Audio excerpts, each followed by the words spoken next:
Mark Taylor-Canfield is in Seattle. Hello, Mark. Hey, Mike. It's good to talk to you again. It's been a while, huh? It has indeed. Well, this is deja vu. I was telling Kathy that. This is like deja vu because I was talking to you live on the air as last year's Mayhem was breaking out. And I was one of those people, I've been covering it for Free Speech Radio News at Pacifica, but I was also interviewed in the Seattle Weekly and other places here locally saying, what do you think is going to happen this year? And I kept saying the same thing. I hope that I'm not still, talking to folks like you afterwards about broken glass and anarchists. Like that's exactly what's happening. And it goes back to the whole idea of what is May Day about.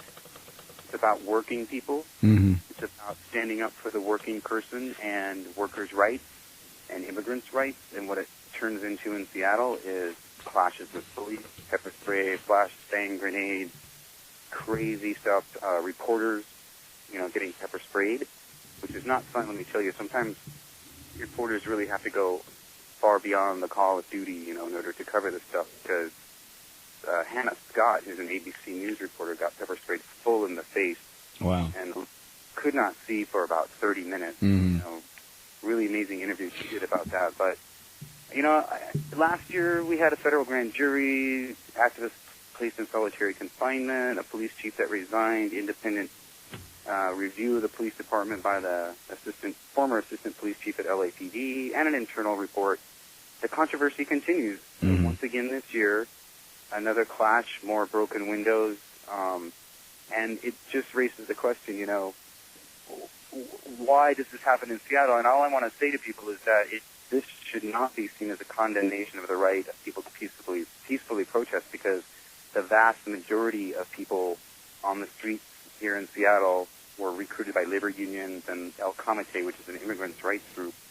And it was a great representation. I mean, we're talking thousands of people on the street, maybe like 5,000 marching down the street, standing up for workers' rights. And so how does the property damage occur? A, B, to whose advantage does this occur? And of course that leads to C, which is how much of it do you think is provocateurs who are assigned to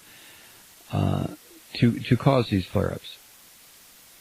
Well, it does bring up a very important point that I wanted to make, which is that what I fear and I don't want to see, and I've already written about this, the truth out in other places, is I do not want to see this used as an excuse to crack down on people's civil liberties in Seattle again, because that's what happens. Sure.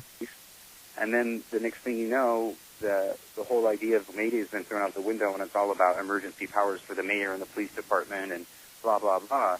So they play hand in hand with each other. Almost. The responsible voices in this country will tell the rest of us over and over again that nonviolent resistance is what is necessary.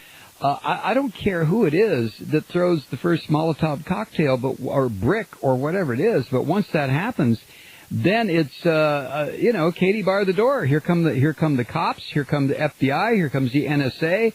Here comes the militarized police department. It is so counterproductive to have people throwing bricks when what is needed in Seattle is 100,000 people going into the streets and listening to voices talking about nonviolent resistance. It just pisses me off every time this happens. And of course, media, mainstream media or corporate media, they are drawn to the first brick that goes through a window like flies around a dung heap. And the mayor and the police department made a clear distinction between the 5,000 people marching peacefully through the streets and the small group of people who, at the end of the day, decided to do this property damage. So that has to be stated. But, I think you're right. You made a really, really good point. It's sort of, that's why people bring up the issue of potential agitators and things, because, Martin Luther King, Gandhi, they did it right. They did it effectively. And one of the most powerful things I've ever seen was when, I believe it was last year during the Occupy movement, where about 1,000 people sat down in the street in Seattle for about 10 minutes, made no sound whatsoever. There was also a march where people taped dollar bills over their mouth, message saying money is not free speech, referring to the Supreme Court decision on Citizens United.